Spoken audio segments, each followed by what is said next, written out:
There are some books that have the power to change your life, change the way you think, and challenges you to be the best version of yourself. Today I want to share with you one of the books that has been so crucial in my life in the last couple of years to help me try to be the best version of myself, to challenge the way I think and the way I do things in my life. This book is one of the first books that I added to my book collection when I decided to start reading more frequently. I was never, I think I was never the person that loves to read, or at least I never put too much effort into it. I always said to myself, I would rather spend more time reading some programming books than to read some other books, because I was trying to be a better programmer and I was trying to solidify my knowledge, let's say in Python or in whatever thing that I was trying to learn. So the excuse that I was using was I would rather spend more time reading some programming books than to read some self-growing book. So any other book that someone suggested to me, I would say the same thing. I would rather spend more time studying programming, learning something new about programming and everything. But when I decided that it was time for me to engage more in my readings, to start a book collection, to put more time into reading, this was one of the first books that I added to my book collection, and this is by far the best book that I have in my book collection. And today I want to share with you some of the key lessons that I've been learning from this book that has been so crucial for me, and I will hope that will be so crucial for you and help you as well change your life in the way that it helped me change my life. So without further ado, my name is Yannick, and today I will be sharing with you the key lessons that I've been learning from this book, Meditations by Marcus Aurelius. Marcus Aurelius was a Roman emperor and a Stoic and a philosopher. He wrote this book as a journal or as a diary for himself, and he never intended for this to be a book. At least this is what the saying goes. The first lesson that I want to share with you from this book is you deserve what you are going through. You would rather be good tomorrow than be good today. When I read this quote, I had to agree with it. How many times did we procrastinate and we do not do the things that we know we needed to do, and we wait to do it tomorrow? I was about to procrastinate, and instead of doing this video that you are watching right now today, I wanted to do it tomorrow. I was about to go to the bed because I had to take my kid to the kindergarten tomorrow morning, so it was a plausible excuse for me to not record this video.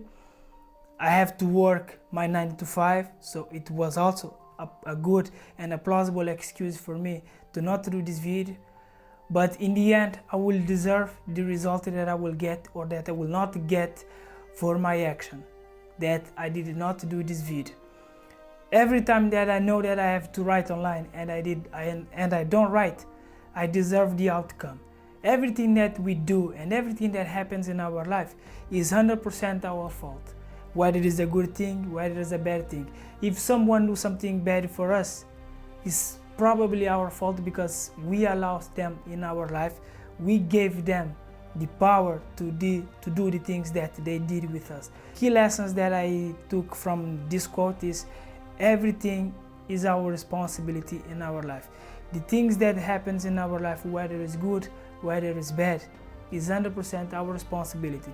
If you want to do something and you say that you will rather do it tomorrow, so you deserve the result, or you deserve what you get, or the position that you are now is 100% your responsibility. Lesson number 2 that we can take from this book, which is repleted of lessons, but I will not go over all of them, so we will go only over 5 of them. So this is the lesson number 2 that we can take from this fantastic book. How cruel is to not allow people to strive for what seems to them their interest and advantage. This lesson was essential for me when I decided that I was going to create the content or to be a content creator on Instagram, because before coming here to YouTube, I was creating content on Instagram and I was doing things on TikTok. And I remember one of my quote-unquote friends mocking me because I was being an influencer and I was doing things that it was out of the scope of my friend group. So it was something different from the things that me and my friends usually do. So I understand that for them it was something like it's kind of new. So instead of showing the support that I was expecting, they react in a manner that I was not expecting as well, which is mockery. So instead of giving me a constructive criticism, which is something that I always made it clear that I will only accept constructive criticism from someone if they are trying to say something about the things that I was doing. I was not accepting mockery, and I would put limit on everything.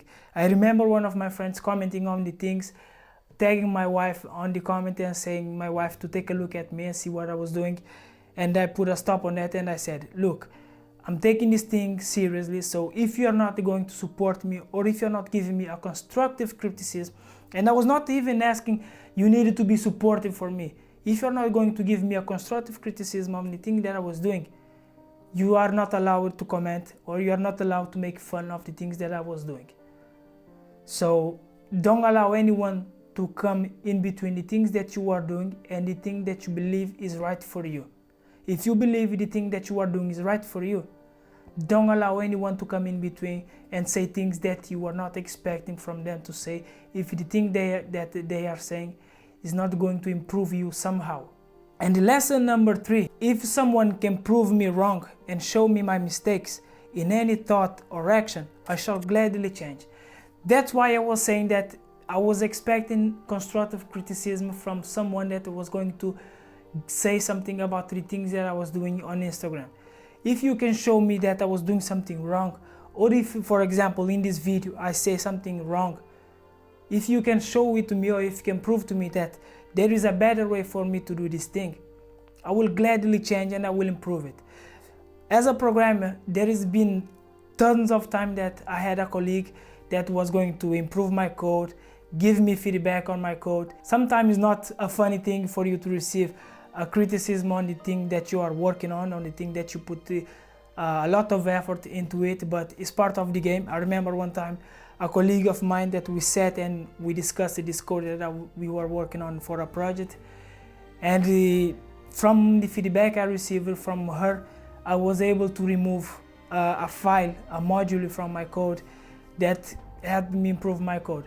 Of course it was not so good because a module or a file had hundreds of lines of code, so it was a lot of effort that I put into it, but it's part of the game. So if you can somehow show me that something that I've been doing or something that I've been doing right now can be done in a different way and in a better way, I shall gladly change and improve the things that I've been doing.